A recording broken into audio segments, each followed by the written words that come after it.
Good morning, everybody, and welcome back to Curiosity Corner Live. My name is Jared, your friendly science Viking, here to talk to you about some fun science stuff. Now, the Great Lakes Science Center is currently closed to the public because we're hosting the NFL Draft this year. And with football on the brain, we like to give a special thank you to the Pro Football Hall of Fame in Canton, Ohio, for sharing their curriculum with us and making these videos happen. If you have any questions, if you want to learn more about any of the stuff we're going to talk about today, or just football and science in general, you can go ahead and go to their website at www.profootballhof.com. All right, with all that said, let's get into it. Today, we are going to talk about the weather. Essentially a conversation starter, I know. Now, we talked about the weather before on this channel. We've made barometers to test for barometric pressure. We've made thermometers, still have mine, to check temperatures. But how does the weather impact the game of football? Well, this is actually a really nice football. I'm going to be playing with it for the entirety of the video. Anyway, the weather actually can have a very big effect on the game.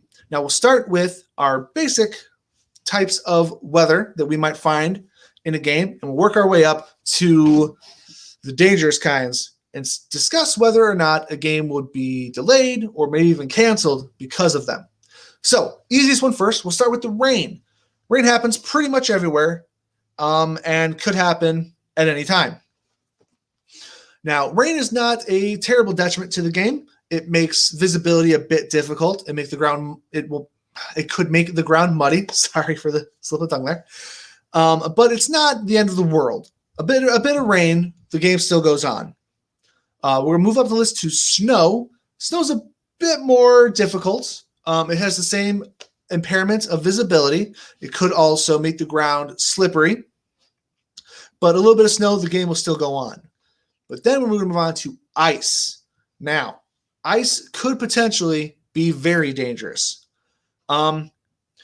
If it's falling from the sky in the form of hail, then the game will probably be delayed until the hail passes, because getting hit with a chunk of ice is a bad time for everybody.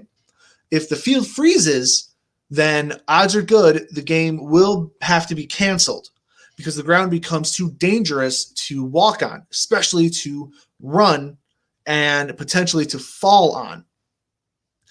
As we've learned from multiple videos of us talking about Newton's 3 laws of motion, every action has an equal and opposite reaction. So when a football player's cleat hits the ground,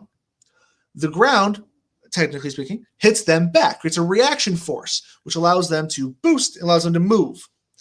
But if there is no friction, then that energy transfer can't happen. So instead, when the cleat hits the ground, it may slide. And legs are not meant to bend in that direction. They're not meant to do that. So falling on ice could be very dangerous.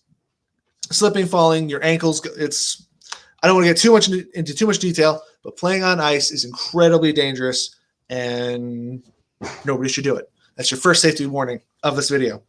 Next up on our list of adverse weather conditions is fog. Now, fog is not inherently dangerous, but thick fog can, in fact, obscure visibility.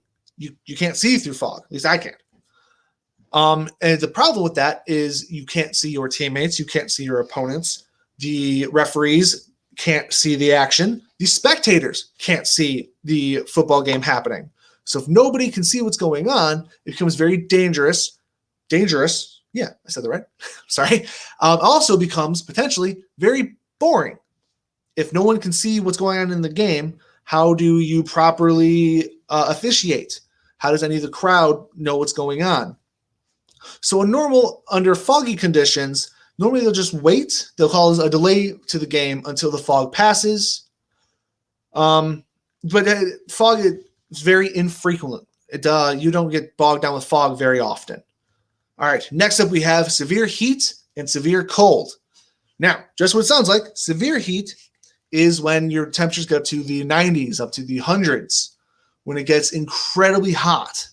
Now, when it's really hot, you run the risk of heat stroke, which is when your body does not have enough water in it to keep yourself cool, which is manageable, but still very dangerous. And if you're cold, if it's too cold, if it gets in the tens, if it gets in the zeros, especially with wind chill, then you run into the risk of frostbite. Frostbite is a condition in which your blood does not get to your extremities, like your fingers and your toes, and they get black and fall off. Obviously, football players do not want their fingers and toes to fall off of their bodies. Nobody does, really. So frostbite and heat stroke are things that we strenuously try to avoid. Now, odds are good. Neither of these things will actually get a game canceled. If it's really hot or really cold, then there will be lots of water on hand or heaters. Spectators will be asked to bring blankets. But if it gets too hot or too cold, then a game will be canceled for the safety of the players, coaches, and spectators. That brings us to our most devastating weather phenomena, and that is lightning. Nobody messes around with lightning. Now, as we've learned from other Curiosity Corner Live videos, lightning, as we know it, is a buildup of charge that balances out when all the electrons in clouds balance and come down to Earth. The electron movement we see as heat, as light, as sound. That movement of energy is really, really powerful. Now, getting struck by lightning is not a good thing. It sounds fun to some people, but it's not a good time. If you were struck by lightning, there are a slew of possible medical conditions that could happen. There could be neurological damage, which means damage to your brain, severe burns. You may lose the ability to control portions of your body.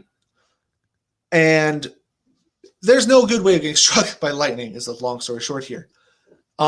Now, lightning it's not unpredictable, but it's still very hard to figure out where and when it's going to strike. Normally, it goes for the highest point because electricity is very lazy. It always takes the path of least resistance. So the shortest distance it's got to go, that's what it's going to do. That's not always the case. Occasionally, lightning will hit an object and then reflect off. That remaining energy can go other places. Most stadiums are made of metal. Metal being an excellent conductor, it could, in fact, lightning can conduct through the stadium and could potentially hurt a lot of people. Nobody messes around when it comes to lightning. A little bit of rain is fine. A little bit of snow, we're okay.